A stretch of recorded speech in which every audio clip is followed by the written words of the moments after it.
We disregarded the humans when we first found traces of them, eons ago. Their earliest signals were crude electromagnetic leaks, unstructured and unfocused, bleeding from a single unremarkable star system. There was no intent behind them, no encryption, no indication they understood that space was shared, let alone watched. Just noise, broadcast blindly into an indifferent galaxy. We cataloged them and moved on. By then, we had seen this pattern countless times. Emerging species announcing themselves too early, too loudly, long before they were capable of leaving their planets. Most burned out under their own weight. Some destroyed themselves in brief flashes of brilliance and violence. Others simply stalled, trapped by gravity, biology, and time. Humans appeared no different. They were bipedal, physically fragile, and internally divided. Their societies were inefficient, their politics unstable, their conflicts constant and unresolved. According to every long-term projection available to us, they should have plateaued for tens of thousands of cycles, confined to their system and eventually forgotten. They were filed as a low-priority curiosity. When they discovered controlled flight, we noted it without interest. When they reached orbit, we adjusted the file. When they launched their first probes, we assumed imitation. Old paths followed poorly, with borrowed ideas and borrowed ambition. Nothing about them suggested significance. Then, unexpectedly, they petitioned for entry into the Confederation. Their ships were inelegant. Their representatives lacked refinement. Their understanding of interstellar norms was incomplete and sometimes naive. They arrived late, poorly equipped, and clearly behind every founding species. We assumed coincidence. We assumed guidance. We assumed they had simply followed trails others had already carved. Only after they joined did we begin to understand our error. Humans were not as dumb as we thought. Humans were not as dumb as we thought. That realization came too late to matter. We rushed to formalize relations, embarrassed by how long we had ignored them. In doing so, we failed to examine their past with the attention it deserved. We reviewed only their recent data, compared their latest achievements against Council benchmarks, measured them by standards built for species that evolved slowly, carefully, predictably. By those measures, humans still appeared unremarkable. Their wars were chaotic and costly. Their governance fractured repeatedly. Their scientific advances arrived in bursts rather than smooth progressions. Nothing in their recent history suggested exceptional danger. Nothing suggested long-term dominance. So we treated them accordingly.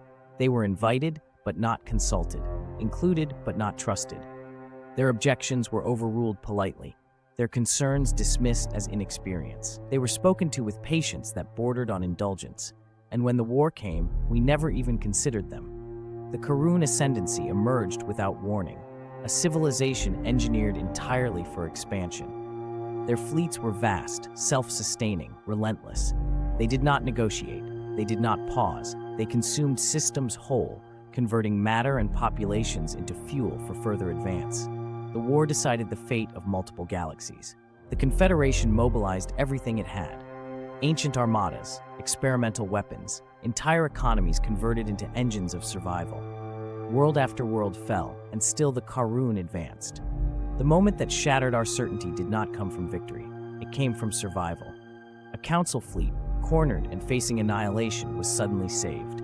Enemy formations collapsed with no warning, no identifiable command source. The intervention was brief, precise, and gone before we could assign credit or gratitude.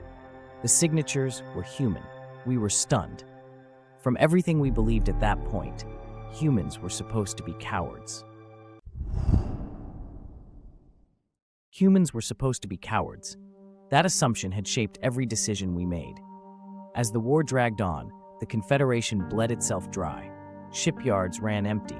Strategic reserves were exhausted. Worlds were stripped of resources faster than they could be replenished. Entire species voted themselves into extinction rather than face Karun occupation. Victory disappeared from our vocabulary.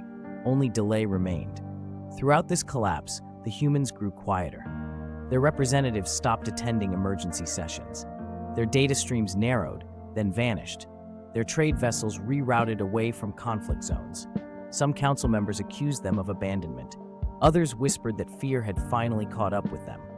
But the data did not support panic. Human logistics continued operating at full capacity. Their industrial output never dipped.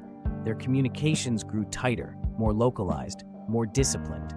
Less noise, more intent.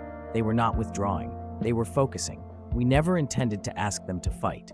When the final defensive line began to fail, we contacted them only for provisions, raw materials, manufacturing throughput, anything to extend survival by a few more cycles. The transmission was humiliating. We hid panic behind formality. One exhausted council member, broken by years of loss, joked aloud that perhaps the small human fleet could defeat the Karun on its own. The human representative did not react. No offense, no humor, no hesitation, only silence. Then, just before the channel closed, a single message arrived. We are coming. Far from the Council's core systems, at the edge of the last battlefield, hyperspace tore open, and from within emerged something that silenced every channel. Humans sent only one ship. Humans sent only one ship. The council chambers erupted in disbelief. Some believed it mockery. Others believed it vengeance for decades of dismissal. A final insult delivered at the end of everything. The Karun Armada numbered nearly 1 million vessels, the most dangerous war fleet ever recorded. Entire civilizations had vanished before it. One ship was meaningless. We demanded explanation. The human channel reopened. The speaker's tone was calm, precise, almost gentle. Take your people out of the battlefield. Outrage followed, accusations of insanity. But beneath the anger was something worse, certainty.